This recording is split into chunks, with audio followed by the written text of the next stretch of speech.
Itinanggi ng pamahalaan ang usap-usapang nahack ang eGov app.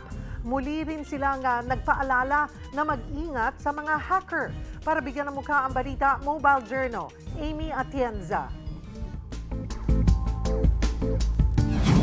Hindi na lang sa kalsada nakakatakot ang nakawan, lalo't usong-uso rin yan online. Hindi na bago ang storya ng online scam. Samut-sari yan mula sa love scam, text blasters, phishing at kung ano pa.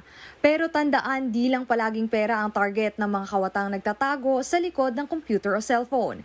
May iba kasi na target ang personal information. Mas nakakatakot lalo para sa marami. Kaya naman maraming naaning nang kumalat nito lang ang balitang nahack ang eGov app. Pero sabi ng DICT, fake news yan. Habang si Senador Risa Hontiveros gusto namang paimbestigahan ang nangyaring issue sa GCash kamakailan lang din. Pero paano pa ba poprotektahan ang pera at personal information online kung laban na laban din ang mga kawatan?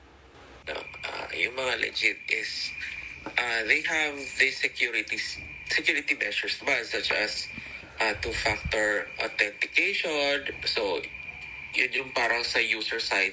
And doon sa may mga administrators na mga websites or applications online, meron ba silang encryption, no?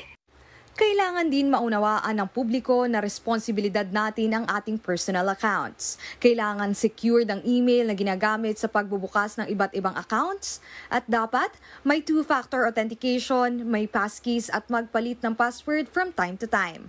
Huwag din gumamit ng iisang password para sa iba't ibang accounts para iwas hacking.